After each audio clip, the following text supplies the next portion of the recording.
जय माता दी, जय माँ कामाख्या।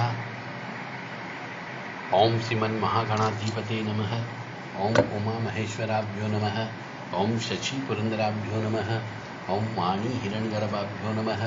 ओम लक्ष्मी नारायणाभ्यो नमः। ओम कुल देवताभ्यो नमः। ओम इष्ट देवताभ्यो नमः। ओम ग्राम देवताभ्यो नमः। ओम स्थान देवताभ्यो नमः। ओम स्थापित देवताभ्यो नमः। ओम सर्वेभ्यो देवेभ्यो नमः। ओम सर्वेभ्यो तीर्थेभ्यो नमः। ओम सर्वेभ्यो ब्राह्मणेभ्यो नमः। ओम सर्वेभ्यो ऋषिभ्यो नमः। ओम सर्वेभ्यो सिद्धाय नमः। ओम नवग्रह देवताभ्यो नमः। ओम वास्तु देवताभ्यो नमः। ओम गुरुभ्यो नमः।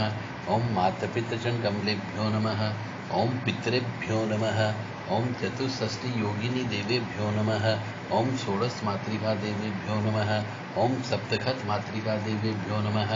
ओम छम क्षेत्रपालाय नमः। ओम बम भैरवाय नमः। हम हनुमते नमः। सप्त सागरेभ्यो नमः। ओम सप्त नदीभ्यो नमः। ओम सप्त ऋषिभ्यो नमः। ओम उग्रवीरं महाविष्णुं ज्वलन्तं सर्वतोमुखं नरसिंहं भीषणं भद्रं मृत्युं नमाम्यहम्। ओम क्लीं कृष्णाय नमः। देव राधा ट्रस्ट सत्यवाणी चैनल। हमारे पुराने जमाने में बड़े बुजुर्ग जब किसी से मिलते थे तो 2 बार राम राम शब्द कहते थे, 1 बार राम शब्द नहीं बोलते थे।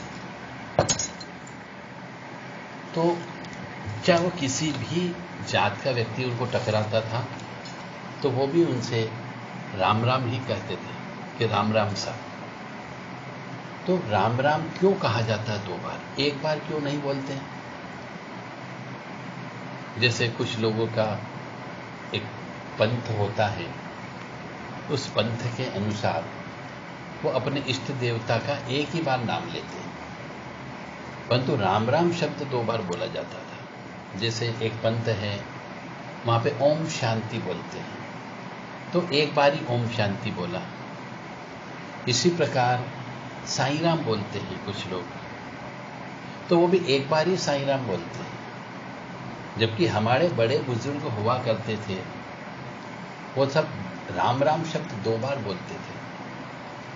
तो इसके पीछे का रहस्यमय कारण है। हमारे बड़े बुजुर्ग ने जितने भी हमारी संस्कृति बनी, संस्कार बनाए, 16 संस्कार बनाए हैं, परंपरा बनाई है, रीति रिवाज बनाए हैं, मान्यताएं बनाई है, प्रथाएं बनाई है, इन सबके पीछे बहुत ही वैज्ञानिक आधार है। बशर्ते कि आप उनके कारणों को खोजने के लिए निकल पड़े तो आपको पता लगेगा कि सूर्य उदय के पहले क्यों उठा जाता है, सूर्य को जल क्यों चढ़ाया जाता है, पितरों को श्राद्ध क्यों किया जाता है, अमावस्या के दिन पितरों के निमित्त पूजा क्यों होती है, और पूर्णिमा के दिन कुल देवी के नाम से पूजा क्यों होती है, क्यों हम उपवास रखते हैं, क्यों हवन किया जाता है, क्यों मंदिर में जाते हैं तो हमको सीढ़ियों पर वापस उतरते समय बैठना चाहिए, मंदिर में जाते हैं तो जाते से ही घंटी बजाना चाहिए, परंतु वापस आते समय घंटी नहीं बजाई जाती। पुरुष ही साष्टांग दंडवत प्रणाम क्यों करता है, स्त्रियों को क्यों नहीं करना चाहिए? हर एक के पीछे बहुत बड़े वैज्ञानिक आधार हैं। खैर, वो आधार भी आपको बताएंगे, परंतु पहले आप ये समझें कि 2 बार हम राम राम शब्द का प्रयोग करते हैं। तो मैं भी आपसे यही कर रहा हूं, आप सभी से, कि राम राम। तो राम राम क्यों कहा जाता है? तो राम राम इसलिए कहा जाता है, और 3 बार भी राम राम नहीं बोलते, 2 बार ही बोलते हैं। तो हिंदी की शब्दावली जो होती है, 12 खड़ी जिसको बोला जाता है, उसमें र शब्द जो है वह 27वां शब्द आता है, य र ल व श ऐसे, और आ की मात्रा दूसरा और म जो है 25वां शब्द है। अब इन तीनों का अंक करें अंक गणित के हिसाब से, तो र जो है 27वां शब्द, आ की मात्रा दूसरा, और 25 नंबर पे म शब्द आता है। इन तीनों का योग किया जाए तो योग जो है 54 आता है। तो हम यदि 2 बार राम राम बोलते हैं, यानी कि 54 गुणित 2, 108 बार हमने राम राम शब्द बोल दिया है, उसका पुण्य प्राप्त होता है। और राम आदि अनादि काल से स्वयं भोलेनाथ खुद राम राम शब्द का उच्चारण करते हैं, उन्हीं के इसमें ध्यानस्थ रहते हैं।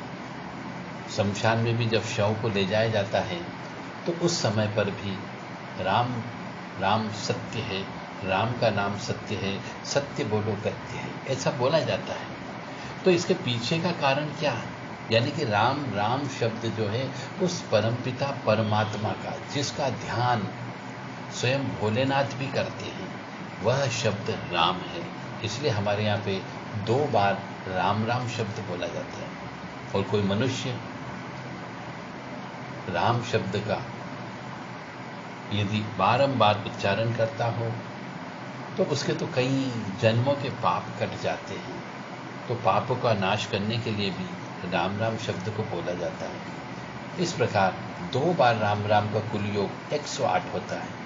तो हम जब कोई भी जप करते हैं तो जो माला होती है हमारे सनातन हिंदू धर्म के अनुसार 108 मनके की माला होती है और उससे गिन करके करते हैं। तो 2 बार राम राम कह देने से ही पूरी माला का जप हो जाता है। इसलिए आप भी एक दूसरे से मिलें तो राम राम जी बोला करें, ताकि आपके पापों का भी नाश हो और आपकी माला भी पूर्ण हो जाएगी। राम राम राम राम राम राम राम राम राम श्री राम राम राम राम राम राम राम राम राम राम राम राम श्री राम राम राम।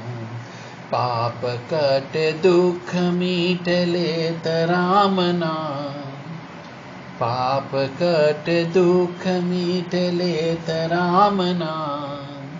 भव समुद्र सुखद नाव एक राम नाम, भव समुद्र सुखद नाव एक राम नाम। राम राम राम राम राम राम राम राम राम श्री राम राम राम। तो इस प्रकार से तहे दिल से, आत्मा से आनंदित होकर के राम जी का नाम लेना चाहिए। और राम शब्द जो है, यदि अपन इस राम राम शब्द से अपनी आपत्ति और विपत्ति भी दूर करवाना हो तो ओम ह्रीं आपदाम भर्तारम दातारम चर संपदाम लोकाभिरामम श्री रामम भूयो भूयो नमाम्यहम्। तो ये भी राम जी की ही स्तुति है। ये उस राम जी की स्तुति है जो ब्रह्मांड में सर्वत्र व्याप्त है। क्योंकि इन दोनों स्तुतियों में, दोनों नाम में, राम राम में कहीं पर भी किसी और अन्य उनके परिवार का नाम नहीं आया। यानी राम तो सर्वत्र व्याप्त है, जिसका नाम साक्षात भोलेनाथ भी रहते हैं।